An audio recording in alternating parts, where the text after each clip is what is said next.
sabi mo, last hearing, na gusto mo lang, diskarte mo lang yun para maimbitahan ka dito, para pakita ka ng mga ebidensya mo na yung dala mong papel, para mapatawag ka lang, kaya mo ginawa yon. Sinabi mo naman na hindi ka narinig, hindi mo alam na nandun si Morales, nakikinig sa usapan ninyo. At hindi mo alam na mayroong video recording, may CCTV. How come na magdrama-drama ka doon kung ganon? So I don't really believe you, Mr. Santiago. Yeah, you answer. Sir, para sa akin po, sir, opinion niyo po yun eh. Pero ang katotohanan po, nasabi ko na po. Katotohanan mo? Yes, sir. Is that your truth? Yes, sir. Nalukuhin kami dito? Hindi po kayo, sir, ang niloloko ko, sir.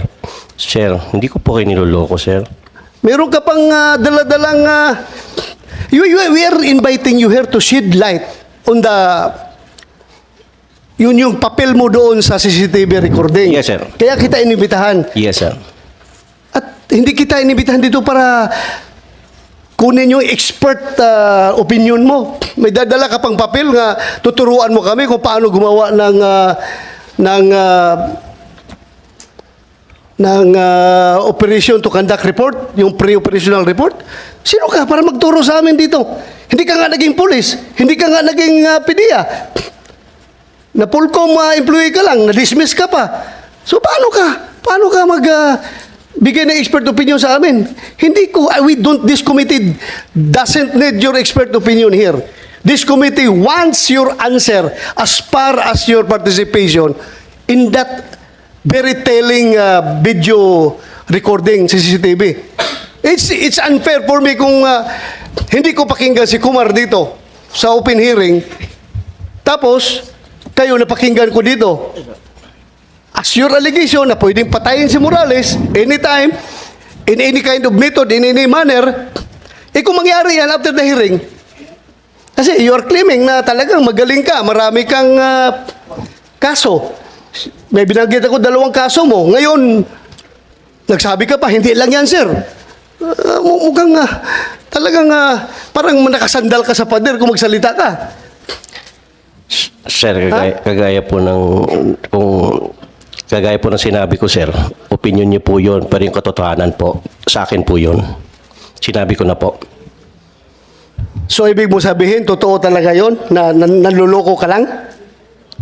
Kagaya po ng sinabi ko noong unang hearing, sir, niloloko ko po si Romy, hindi po kayo. Pero sila ang nagpasakay sa inyo, hindi po ako. Anong reason mo? Bakit mo siya niloko? Kagaya po nung sinabi ko noong unang hearing, sir, meron po sana akong gustong patunayan na 2 bagay. Yan ang unang bagay na nakarating ako dito. Dahil sa kwento ko sa 2, hindi po kasama kayo. Siya ang nagpasakay sa inyo, sir, hindi ako. Ano nga rason? Bakit mo lukuhin itong kausap mo? Para mapatawag ka dito sa hearing. Kagaya ng sinabi ko pa rin po noong unang hearing, sir, yun pa rin po. Doon ako nakatindig dahil yun po ang katotohanan. Do you think mapapatawag ka dito kung wala yung hindi pinakita ni Morales yung CCTV? At hindi mo alam na may CCTV recording yon. At hindi mo alam na nandun si Morales nung nag-uusap kayo. Kagaya po, sir, ng sinabi ko, sir, iyan po ay lahat ay isang katang-isip na para sa kanila lang. Pero ang nangyari, sila ang nagpasakay po sa inyo, hindi po ako. Sila lang po ang pinapasakay ko, sir. Kaya nga, pinasakay mo siya kasi gusto mo ma-influence ako para maimbitahan ka. Kay gusto mo kunyari mag-present ng legal expertise mo sa paggawa ng pre-operation report kasi yun ang gusto mong ipakita. Diba? Hindi ko po akalain, sir, sir, sa totoo lang, sir, forgive me for saying this, hindi ko po akalain na papatulan niyo po yung pang, ko sa kanila, sir, eh. Sa akin lang po, para lang po talaga. Sinabi mo na nga na iyon ang objective mo. Yes, sir, pero hindi ko po alam, hindi ko po in-expect na papatulan yun para makarating ako rito.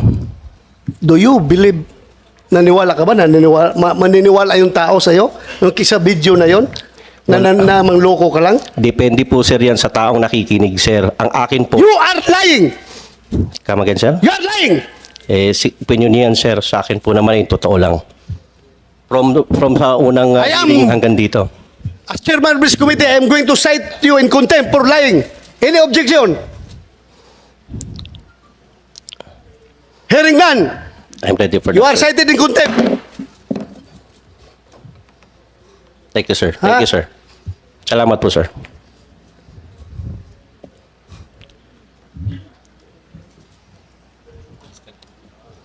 Kumsik, You take custody of this person.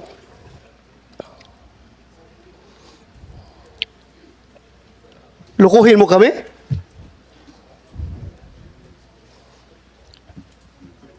May dala na po akong bag, sir. Eh. Kunin mo na yung bag.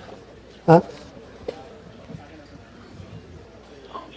1 minute suspension.